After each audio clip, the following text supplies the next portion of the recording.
Hello viewers, welcome back to my channel.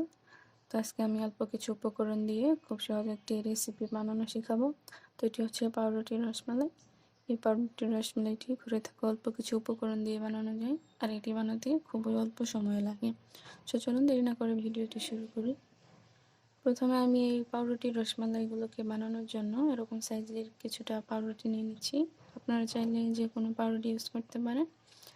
আর এই পাউরুটিগুলোকে রসমালাই আকারে shape দেওয়ার জন্য এরকম একটি বয়ামের মুখা ইউজ করেছি। আপনারা চাইলে কিন্তু যে কোনো বয়ামের মুখা ইউজ করতে পারেন বা কাটার ইউজ করতে পারেন। তো আপনারা চাইলে যে কোনো কিছু দিয়ে এটাকে কেটে নিতে পারেন। আমার হাতের কাছে এরকম বয়ামের মুখা ছিল, আর এটা বানানো খুবই সহজ, সেই জন্য আমি এই বয়ামের মুখটা ইউজ করেছি। মাশাআল্লাহ, এর মধ্যে আমার একটি পাউরুটির রসমালাই কাটা হয়ে গেছে। তো এইভাবে আমি এই পাউরুটিতে আরেকটি রসমালাই কেটে নিব। তো দেখতেই পাচ্ছেন আমি এই পাউরুটিগুলোকে কীভাবে আস্তে আস্তে কেটে নিচ্ছি। অবশ্যই কাজটি আস্তে করতে হবে, নাহলে পাউরুটিগুলো ভেঙে যাওয়ার সম্ভাবনা আছে। আর এইভাবে আমি প্রত্যেকটি পাউরুটিকেই কেটে নিব। তো এইভাবে আমার প্রত্যেকটি পাউরুটি কেটে নেওয়া হয়ে গেছে। এখন এগুলোকে আমি রান্না করার জন্য সরাসরি চুলায় চলে যাব।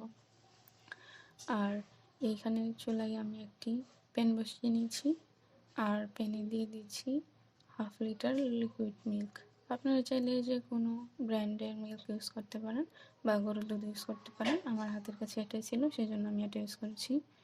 তো দুধটার বলক চলে এসেছে।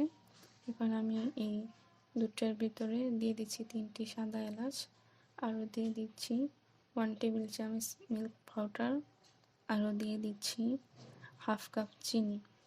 তো এখন মিল্ক পাউডার আর চিনিটাকে আমি অনবরত নেড়ে চেড়ে এই মিল্কটার সাথে মিশিয়ে নেব। তো আমার মেশানো হয়ে গেছে। এখন আমি এগুলোকে আস্তে আস্তে দুধের ভিতর দিয়ে নেব। আমি আগে বলছি পাউরুটির রসমালাই বানাতে কিন্তু খুবই অল্প সময় লাগে। ইতিমধ্যে আমার পাউরুটির রসমালাইগুলো দুধের ভেতর দেওয়া হয়ে গেছে। এখন আমি জাস্ট উল্টিয়ে নেব। তো আমার এক পাশে হয়ে গেছে, এখন আমি অন্য পাশে এগুলোকে উল্টিয়ে নিচ্ছি, আর উল্টিয়ে নিয়ে সার্ভ করছি। মাশাআল্লাহ, দেখতেই পাচ্ছেন আমি এগুলোকে উল্টিয়ে নিয়ে সাথে সাথেই বাটিতে সার্ভ করে ফেলছি। তো আপনারা এগুলো চাইলে নর্মাল ফ্রিজে রাখার পর খেতে পারেন। তো আশা করছি ভিডিওটি ভালো লেগেছে। খুবই অল্প উপকরণ দিয়ে পাউরুটির রসমালাই। ভিডিওটি ভালো লেগে থাকলে একটি লাইক দেবেন, কমেন্ট করে জানাবেন কেমন হয়েছে, আর অবশ্যই সাবস্ক্রাইব করবেন। ভিডিওটি দেখার জন্য ধন্যবাদ সবাইকে।